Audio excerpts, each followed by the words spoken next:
네, 오늘 장을 명쾌하게 저격해보는 람 기자의 3시 40분입니다. 안녕하세요. MTN 증권부 김혜람 기자입니다. 최근 증시가 이 박스권에 갇혔던 모습을 보였다가 그래도 최근에 좀 빠르게 상승하면서 7월 이후 박스권 상단까지 도달한 모습을 보였습니다. 이 코스피는 외국인이 유입되면서 올랐는데요. 그런데 코스닥을 보면 또 같이 올랐는데 외국인의 힘이 아니었고 기관의 수급으로 끌어올려졌습니다. 최근 증시는 이 펀더멘탈보다는 이런 수급에 의해서 좌우되는 모양새를 보이고 있는데요. 수급에 의한 장이다 보니까 안전핀이 좀 약합니다. 외국인이 귀환했던 것도 너무 가파르게 떨어진 대형주들의 밸류에이션이 낮아지자 저점 매수로 보인 것이라는 분석들이 나옵니다. 그러다 어제는 장 막판에 급락세를 보였죠. 이는 미중 무역 보복 관세가 본격적으로 언제든지 시작될 수 있다라고 하는 글로벌 우려감과 또 신흥국 통화 가치가 지나치게 떨어지면서 투심이 떨어진 영향이었습니다. 증권가에서는 이런 낙폭을 보고 너무 이유 없이 떨어지는 장세라고 하면서 좀 푸념 섞인 이야기를 내놓기도 합니다. 코스피의 수급부터 좀 살펴볼 건데요. 코스피 기업 이익의 전망치는 사실 긍정적이진 않습니다. 감익되는 건 아니지만 올라가지도 않고 정체되는 것으로 예상이 되니까요.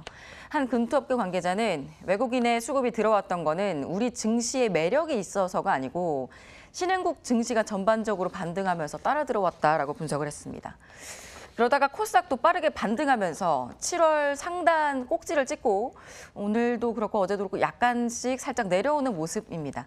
지난달 13일 저점 대비 3주 만에 10%가 올랐었는데 그러다가 좀 이렇게 꼬리를 내리고 있죠. 코스닥을 끌어올린 주체는 말씀드렸다시피 이 외국인이 아니라 기관 자금이었습니다. 이 기관은 지난 3주 동안 코스피에서는 1조 원을 순매도했고요. 그런데 반면 코스닥에서는 1,100억 원을 순매수했습니다. 이 1,100억 원의 순매수 중에서 투신권은 이를 더 뛰어넘는 2,000억 원을 순매수하면서 좀 적극적으로 코스닥 종목을 사들이는 모습을 보였습니다. 오늘 전반적으로 바이오 등 좀 가라앉으면서 기관의 코스닥 매도세가 컸기 때문에 전체 순매수 총액은 좀 줄어들었지만요. 투신권, 그러니까 자산운용사들은 코스피보다는 코스닥에 자금을 쏘고 있는 그런 모양새입니다. 최근에 순유입되고 있는 국내 주식형 펀드의 자금도 코스닥으로 향했을 가능성이 높습니다. 국내 주식형 펀드의 설정액과 해지액의 차이를 통해서 계산을 해보면 자금 유출입 흐름을 보니까 지난달 22일부터 자금 유입이 계속 지속되고 있는데요. 7월부터 8월 중순까지 약 한 달간 순유출을 보였다가 이 상황에서 순유입으로 전환된 흐름은 수급상 매우 반가운 소식입니다. 이 하인환 SK증권연구원은 현재 투신권의 자금 흐름을 보면 국내 주식형 펀드로 들어오는 자금이 코스피보다는 코스닥으로 유입이 집중되고 있는 가능성이 크다라고 분석을 했습니다. 그렇다면 기관들은 코스닥에서 어떤 포인트를 찾고 있는 걸까요? 코스피 200 지수를 추종하기보다는 코스닥 종목을 선별해서 수익을 내는 종목 장세에 대응하는 것으로 보입니다. 한 자산운용사 고위 관계자는 코스피 시장의 올해와 내년 이익 전망치가 정체가 되다 보니까 초과 수익을 내기 위해서 코스닥 종목을 골라서 담는 액티브 전략을 좀 구사하고 있는 것으로 보인다고 말을 했습니다.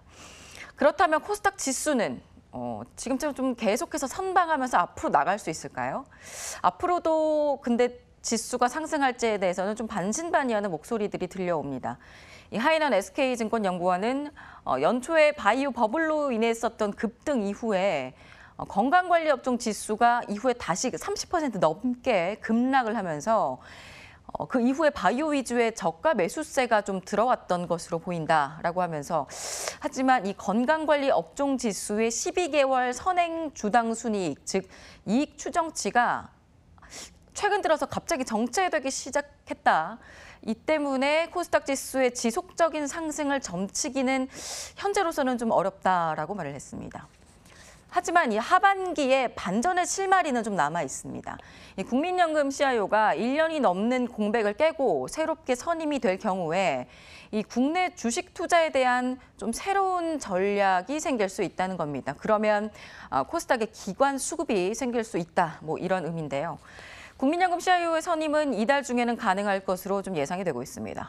누가 되든 기존과는 다른 전략을 구사하면서 2년 만에 좀 전략을 바꾸게 될 것으로 보입니다. 기존에는 코스피 200 대형주 인덱스에 맞춰서 연기금들의 자금이 운용이 됐었는데 정부의 코스닥 활성화 기조에 맞춰서 그래도 조금은 다른 전략이 나올 수 있지 않을까 이런 전망입니다. 여기다가 한국거래소가 이번 달 내로 국민연금이나 사학연금, 교직원 공제회 등 주요 연기금들을 방문할 예정인데요. 직접 방문을 해서 KLX 300 지수 마케팅 활동을 할 예정입니다. 우정사업본부가 올해 2분기 KLX 300을 벤치마크로 도입을 하긴 했지만 다른 연기금들은 그래도 KLX 300의 트랙 레코드가 어떻게 되는지를 좀 지켜봐야 된다라고 하는 입장이죠. 이번 달에 추석 시즌이 있기 때문에 한국거래소가 연기금들을 방문할 거는 그 전에 방문을 해서 이야기를 좀 맞춰볼 것으로 보입니다. 물론 뭐 한 번 방문했다고 해서 모든 것이 결정이 나는 건 아니고 연기금들의 운용위원회 등 내부 프로세스를 거치게 되겠죠. 또 KLX 300 같은 경우에는 생긴 지 아직 7개월밖에 되지 않았기 때문에 연기금들은 적어도 1년 정도는 지켜봐야 된다라고 하는 입장이기 때문에 좀 시간이 걸릴 수도 있겠습니다. 그런데 국민연금을 포함한 연기금들이 바로 벤치마크로 KLX 300을 만들면서 코스닥에 기관 수급이 몰릴 것인가? 이건 조금 단정 짓기는 좀 어려워 보입니다. KLX 300을 새로운 벤치마크로 삼을지 아니면 자산 운용사들의 아웃소싱을 주면서 이 정도로 추정을 해라. 대신에 액티브 자금을 또 함께 담을지 이런 여러 가지 다양한 선택지가 좀 열려 있기 때문입니다. 여기다 올해 초에 코스닥 벤처펀드에 3조 원의 자금이 몰렸었죠. 그런데 코스닥 벤처펀드의 효과가 코스닥 우량주보다는 소형주의 자금을 몰아주는 그런 형태가 되면서 사실 지수 상승이 아주 큰 역할을 하지는 못했습니다. 밑을 받치는 안전핀 역할 정도만 했었던 걸로 보이는데요. 이런 경험이 시장에서 있기 때문에 기관의 코스닥 수급 얼마나 들어오게 될지는 좀 지켜봐야겠습니다. 네, 이번에는 개장 전에 알았으면 좋았을걸 시간입니다. 미국의 8월 고용 동향 보고서가 발표가 되게 되는데요. 일각에서는 미국 경제 상승세에 힘입어서 이 고용 시장도 활기를 보이면서 실업률이 1960년대 이후 가장 낮은 수준으로까지 떨어질 수도 있을 것이다라는 예상치까지 나오고 있습니다. 굉장히 어떻게 보면 부러운 상황인데요. 이 마켓워치에서는 현재 미국의 고용 상승세가 인터넷 붐이 한창이었던 20여 년 전과 비슷하다라고까지 이야기를 하면서 실업률이 1969년과 같은 3.7%까지도 가능할 수 있을 것이다라고 전망치를 내놨습니다. 지난 7월을 보면 미국의 실업률이 3.9%였는데요. 과연 3.7%까지 떨어질 수 있을까요? 만일 이러한 경제지표 호조가 계속해서 이어진다면 미국의 연내 2번 금리 상승 가능성도 커지게 되겠고요. 연준이 최근에 들어서 가족 이야기를 어느 정도 해오고 있는 비둘기파적 메시지를 걷어갈 수도 있겠습니다. 이렇게 된 경우 우리나라를 포함한 신흥국 통화 대규모 매도도 초래할 수 있다는 전망과 우려도 나오고 있습니다. 지금까지 람 기자의 속 시원한 3시 40분이었습니다.